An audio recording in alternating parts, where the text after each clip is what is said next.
There was a Rasha that knew the secret to Klal Yisrael's downfall. He understood what could it be to bring Klal Yisrael down to the lowest madrega, to the lowest level that's possible.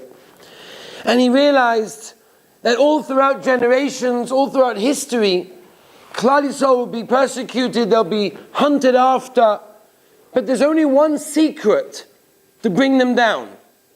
And that is to find that which their God doesn't like. And the Gemara tells us, it's a pasuk in the Torah, by Bilam Arasha, that the secret to his success, to try and get Klal Yisrael to fall to the lower madregas, was like the Gemara tells us in Hedron, Kuf Vav Amud Aleph, the pasuk in the Torah, Rashi brings it, Eloheim shel elu soineh zimahu. The God of the rabbi, the God of the Jewish people, hates one thing, and that is zimah. And that is everything we've been discussing until now. If you want to find that which the Rabbeinu Shalom really hates, if you can find that the action, that one thing that a Yid can do, which will cause him to be hated by the Rabbeinu Shalom, says Chazal, which again, it's a Chazal learning pshat from the pasuk in the Torah by Parashas Balak, by Bilam Arasha. That was what he tried to do. That was what his biggest accomplishment would have been, was to get Klal Yisrael to be over on Inyonei Arayis. That was the way down. That was the downfall. Maisi wasn't successful, Baruch Hashem. But what we have to realize is the power of what this can do to us. The power of what it can do. And recently, in the last few weeks, we've discussed how bad it is for a person not to watch his eyes.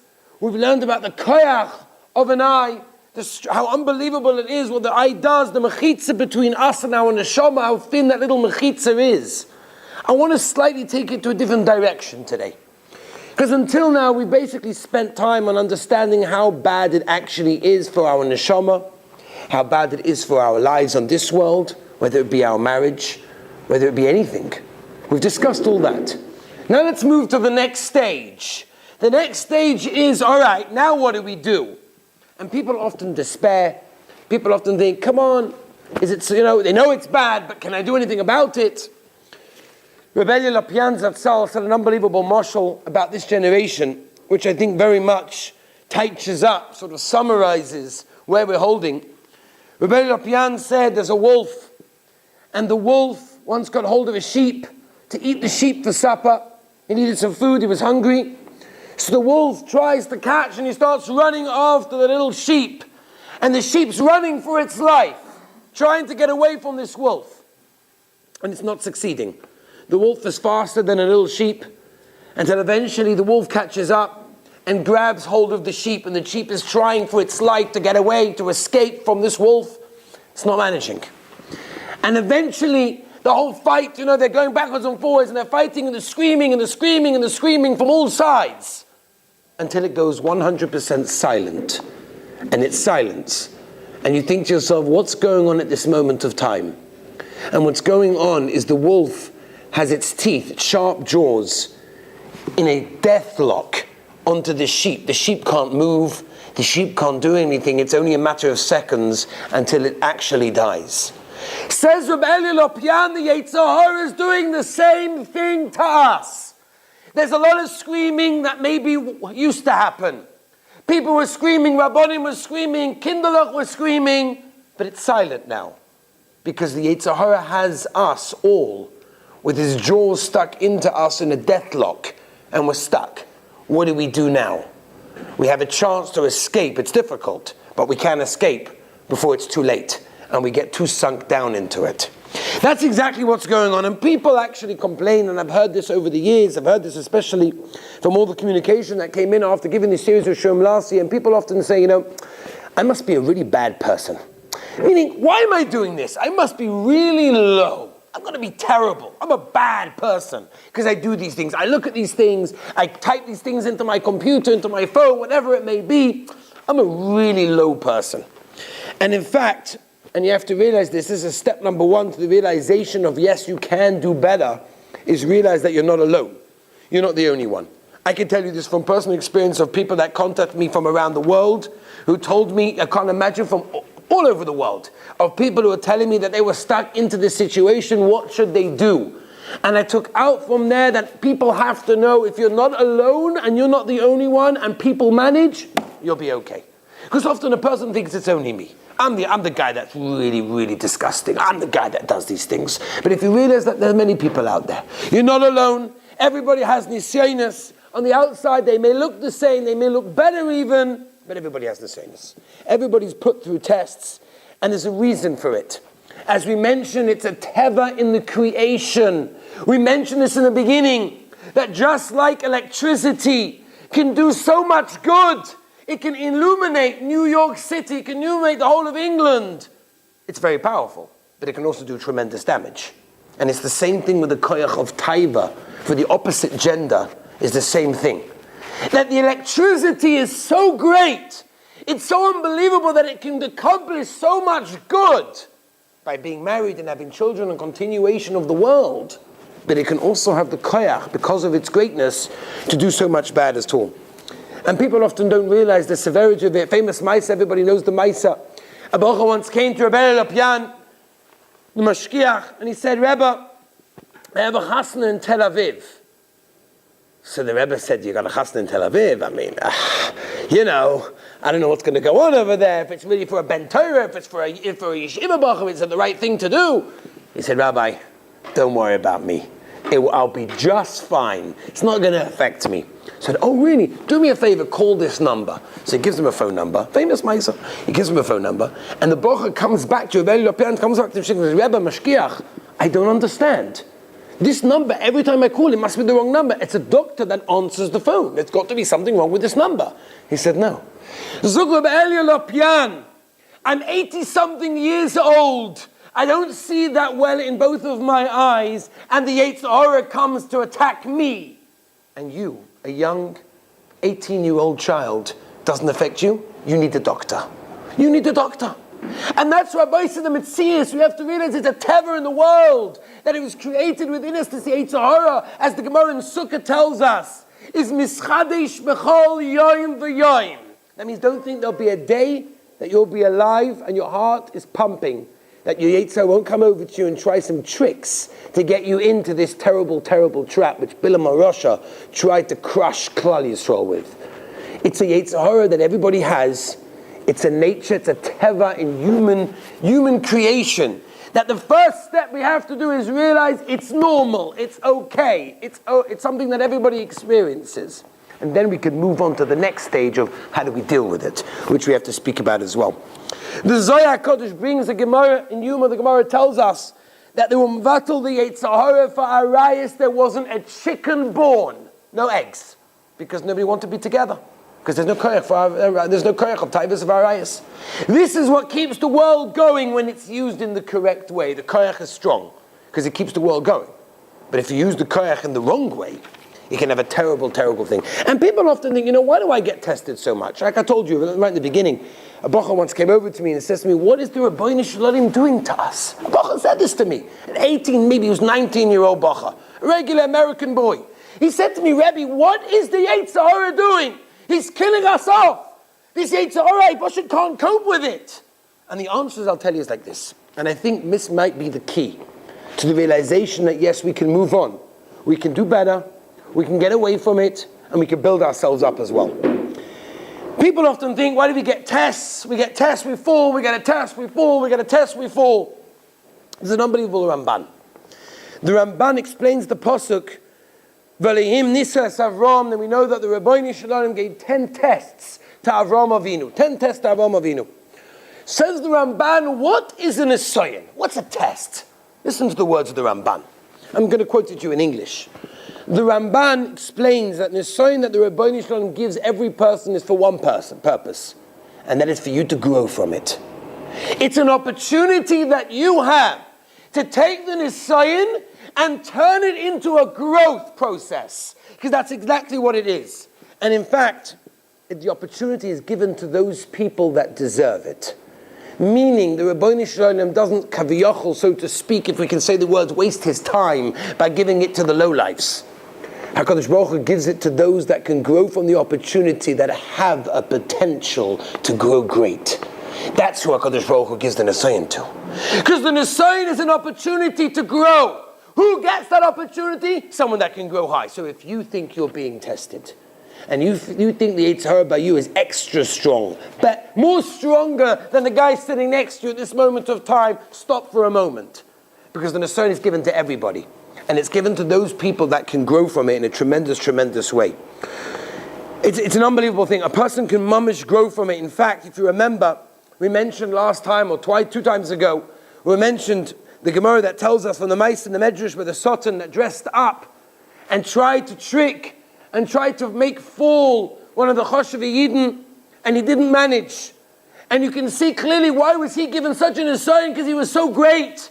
He had the opportunity to go greater and greater. That means every single one of us, the moment we're tempted, the moment the Yetzer Hara comes over to us, and that temptation comes into our minds, type those words into the computer or into the phone or look on the street where you shouldn't, wherever it is, think to yourself, 1 second, right this moment, this second, I have an opportunity. Not only to daven, we spoke about it before, a sort and I can daven for anything. It's brought down the Sfarim HaKadoshim that a person looks away. A person looks away at that moment when he's tempted. He has the same Kedusha as the Kohen Gadol in the Kodesh HaKadoshim on Yom Kippur. All he has to do is stop. Just look away. Just look away. That moment, the Siyata Dishmaya that you have, the Koyach HaTfilah that you have, the opportunity to grow at that moment, you cannot beat it, you can't parallel it. There's nothing in the world. That's what the Ramban is telling us. And the Nisayon is for us to grow.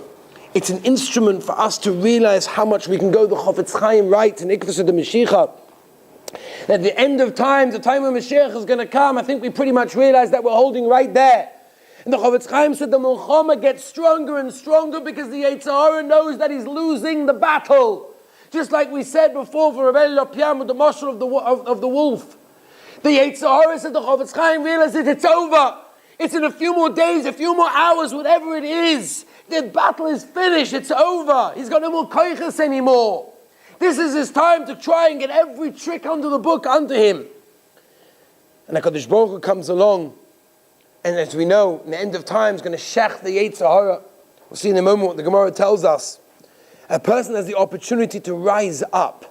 A person has an opportunity to raise himself every time he's tempted, every time that little voice comes into his brain. That's his opportunity to raise up. That's an Nisayon. Reb Tzadok HaKohen writes that if a person was sent with a tachlis, with a purpose, and you want to know what that purpose is, many people want to know, what was I sent on this world to do?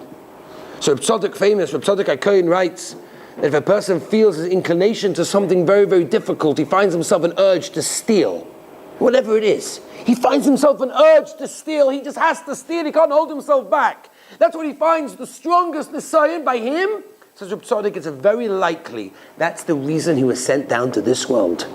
So if a person feels an extra special push in this Yetzer Hara that we're dealing with over here, I don't know, but it could be that's the whole reason why you were sent down to this world. And you're going to go back up there after 120, and they're going to say to you, we sent you back for another life, and it just didn't work. All over again. You're going to have to go through the whole life, all the life problems and sorrows and everything that a person goes through, because he didn't accomplish it in this world. Here's your opportunity. Here's your opportunity. Vilna Gaon says the entire purpose of a Yid, of creation, the whole reason why we were created is to masakin ourselves, is to make better ourselves. This is the opportunity. The Chofetz Chaim writes in the Sefer called Ma'or Eini Yisrael and Chelik Aleph, in page 175, the Chofetz Chaim writes over there as follows. People often, will complain. I've heard this all the time from Bachrim, even from married people. If only I had a better head, or if only I didn't have such a Yetzer Hara, or if only I had this, or I had more money, or I had everybody has their thing that if only if. The answer is no. It doesn't work that way. As the Pasuk tells us by Moshe Rabbeinu, Amokim, She'ata omed olav admas kodeshi. The place you're standing is holy because that was the place that HaKadosh Baruch Hu sent you to be. Wherever you are, that's where you're meant to be. That's your tachlis, that's your mission. And therefore a person has to realize, yes, it's very difficult, it's hard, and the oynish is hard. The punishment is hard, and the staple is a letter. And the Steipler writes, there's many, many Sforim that write how bad this Aveira is, and it's true. Not to put it down for a moment. It's a terrible, terrible thing. But many times people don't concentrate on the other side. They don't concentrate on the opportunity that a person can have to grow. Many people don't realize that they can grow in a moment of walking down the street more than a person can grow in 50 years of living in the world. Because it's that opportunity that you have. And you'll grow from that opportunity more than any other time. And that's a person has to realize.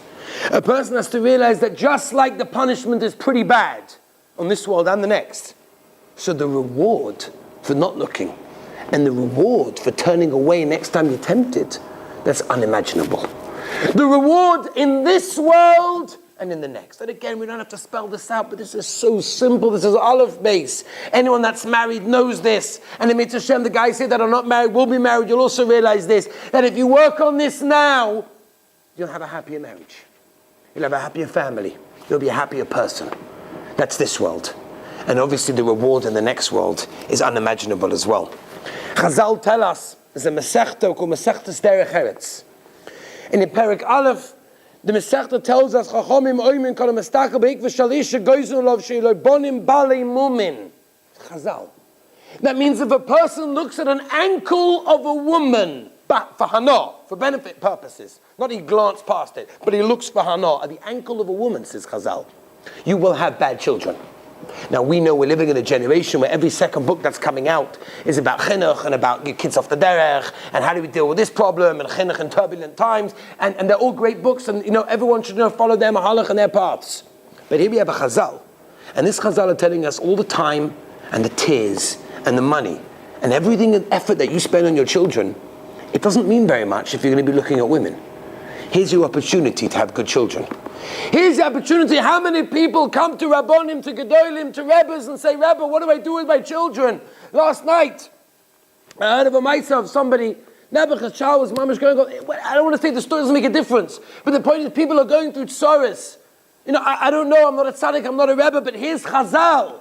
Here's a Chazal telling us, you want a skula to have good children? Here it is. Because if a person looks at a woman in the wrong way, doesn't have good children. And it's interesting because Chazal tell us the ankle of a woman.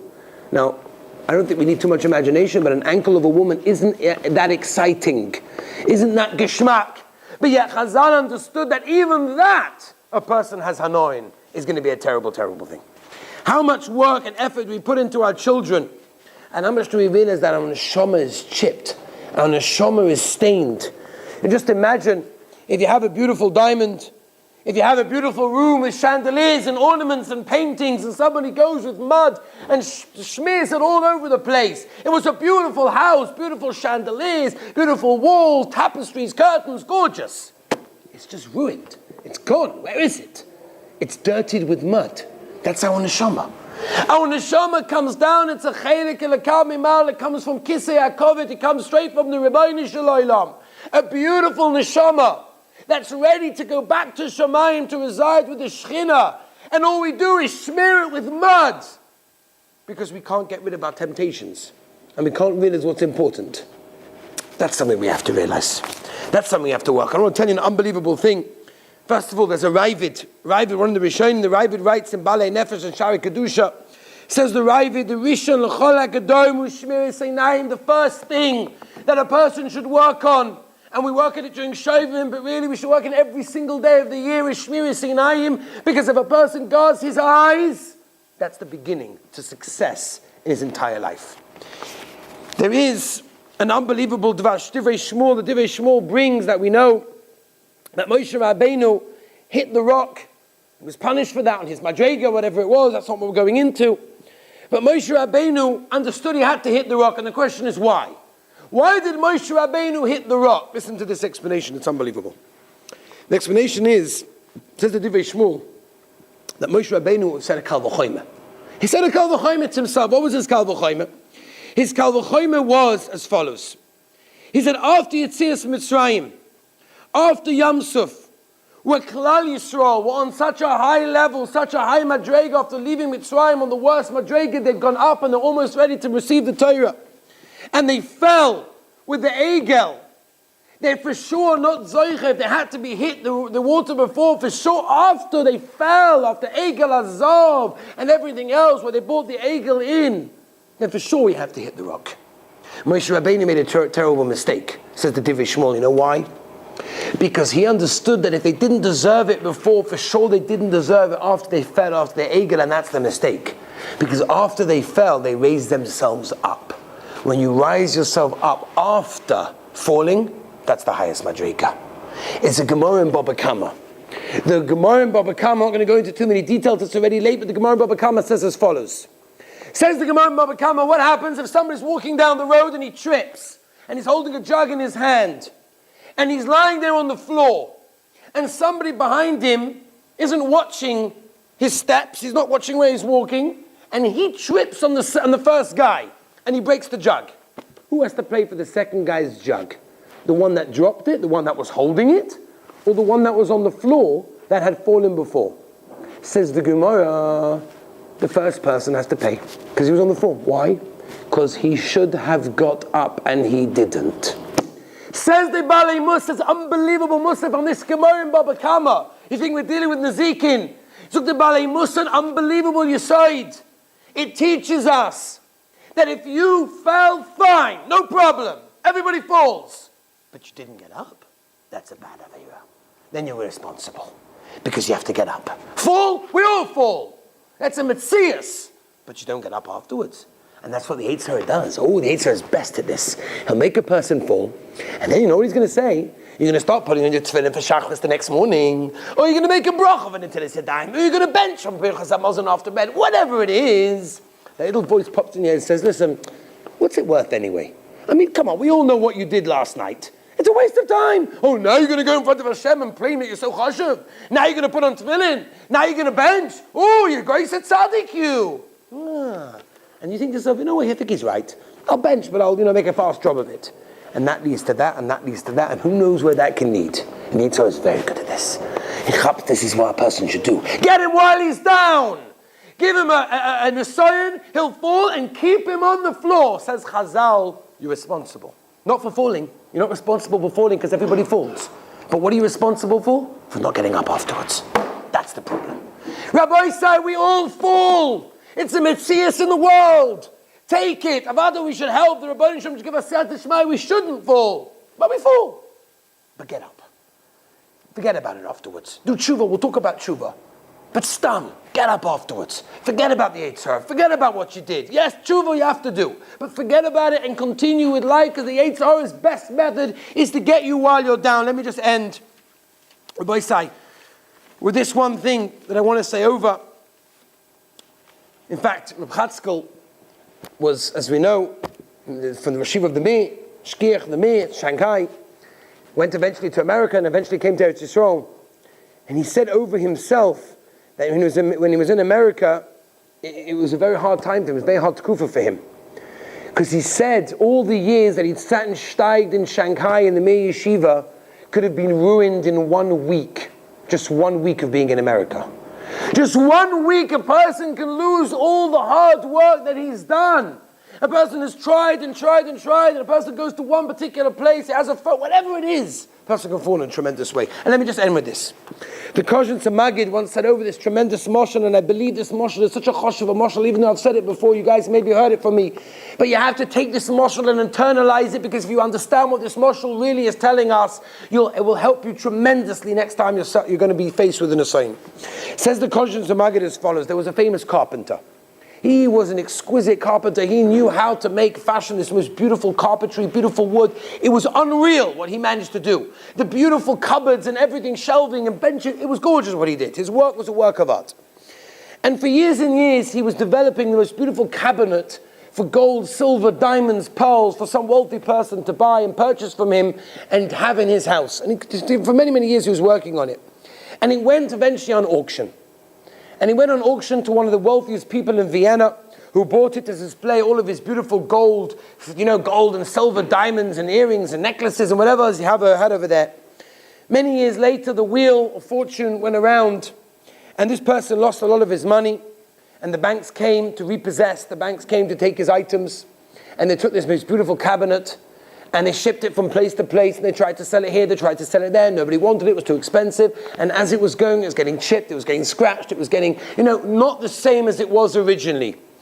And eventually somebody bought it, a shoemaker, somebody that fixed shoes. He bought it to put the shoelaces sort of on the shelves over there, put in his store over there. You can imagine a shoemaking store isn't the nicest, cleanest store, but he bought it for that. And this famous person, this carpenter, who had developed and spent years on this cupboard, was walking around Vienna at one time, where the shoemaker was. And you notice, something, if I remember correctly, his shoelace broke. So he needs to get it fixed. So he asked them, where can I get it fixed? So they go to one of the stores, where they tell him, they'll go over there, there's a shoemaker there. He walks inside and he sees this cupboard over there. He says, this was my cupboard. It was gorgeous. It was for gold and silver. It was to hold the most precious stones, the most beautiful diamonds, and now it's holding shoelaces. That's all my work. He said, the Koshen Samagit, our neshama, is such a beautiful neshama. It's so pure. It's made to hold the most beautiful Torah, the most beautiful mitzvahs. We can fill it with Torah and Chesed, everything.